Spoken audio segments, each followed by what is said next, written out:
Tugandары mına bu Karaşarıbыздın sport zalı. Mına geç aytып atkan şular da mına bulardın bari bir çıkıp kaldı. Bu kadar içinde remont gerek eкен. İştebey kaldı bulardın bari.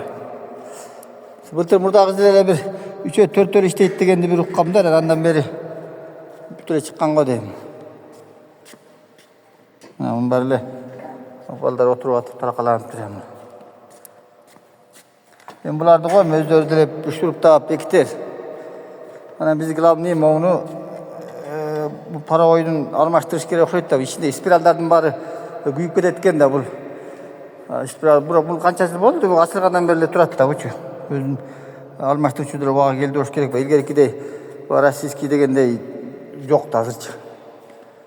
Азыр көчмөдөн уксак эле кийинки салынган эле спорт комплекске акча деп эле жүрөт. Ошондон эле менен эске түштү да мунун баарычы.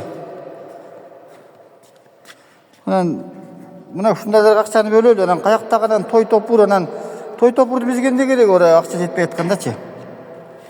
Той топурдун эмне кереги бар бизге? Мына булардын баары мынтип мына атайын ажыратып ташканбы, ажырап калганбы? Той топур экен да 2-3 күндөн кийин жок болот ал акча.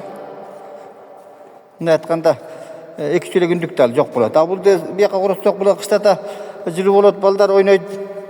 Азырден кыз келиндер дагы эркектерден дагы ашпасы келмебей калды. Мугалимдер эжейлер айыл болуп эле ойношуп, эркектер кээде алардан зал ашпай калып атат. Анан аларга да жылуу болсун да. Ошолорго да карайлы. Жалаң эркектер эмес, бу жерде азыр кийинки күндөрү кыз келиндер да кандай аябай катуу, эжейлер да катуу ойноп атышат. Алар балдарыбыздын энеси, аял заты, аларга да бир жылуу кылып бериш керек да залдычы. Аягы салаңдап турду эле азыр. Мына бу жакта мунус жатат мынтип. Мынакей.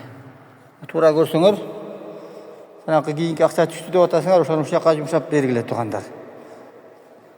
Туура көрсөңөр.